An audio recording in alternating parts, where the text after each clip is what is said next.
Goeiemôre vriende en baie welkom by ons oordenkings op hierdie Vrydagoggend. Ja, dis regtig 'n lieflike oggend by ons. Ons gaan voort met Johannes 12 en wel vanaf vers 37.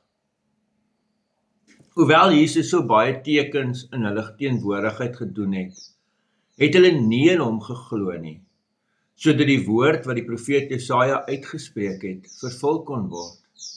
Here, wie het ons boodskap geglo?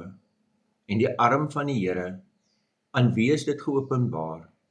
Hulle kon nie tot geloof kom nie, want Jesaja het ook gesê, hy het hulle oë verblind en hulle harte verhard, sodat hulle nie met hulle oë kon sien en met hulle harte kon verstaan en kon terugdraai, en ek hulle genees nie.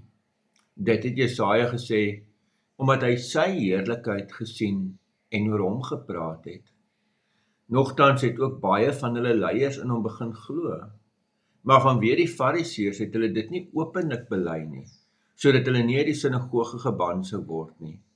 Hulle het immers die eer van mense meer liefgehad as die eer van God.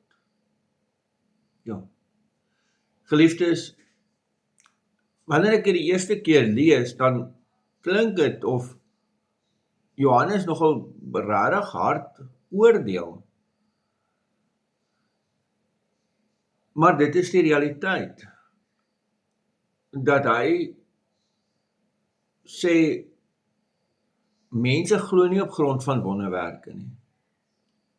Dis 'n baie swak geloof, dit is nie gegrond regtig op Jesus nie. Die Johannes se geweldige klem lê dat mense moet glo op grond van die woord, op grond van Jesus wat mens geword het, en op grond van die Heilige Gees wat in hulle harte werk. Dan sê hy, daar's 3 reaksies op Jesus. Een is 'n reaksie van mense wat agter hom aanloop, selfs al beteken dit, hulle word vervolg. Ander reaksie is, mense wat net nie in hom glo nie. Hulle het alles gesien, en tog glo hulle nie in Jesus nie. Ons staan nog steeds baie keer verstom oor mense wat net nie in God glo nie. Wel, hier kry ons dit ook. En dan is hier 'n derde groep, wat in hom begin glo, en hulle is selfs deel van die leierkorps, maar hulle is bang vir die ander Fariseërs. En Johannes oordeel baie hard oor hulle, sê hulle het immers die eer van mense meer liefgehad as die eer van God. En Johannes is baie duidelik daaroor, dat wanneer jy vir Jesus volg, is dit 'n radikale keuse.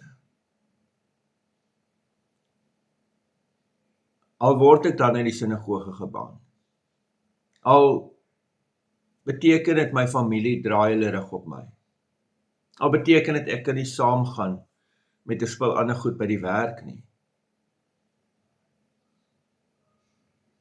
Maar dit is die radikaliteit van 'n keuse vir Jesus. Amen. Here almagtige God, baie dankie ook vir hierdie geleentheid. Ons wil bid dat U dit ongelooflik sal seën wanneer ons vir U volg.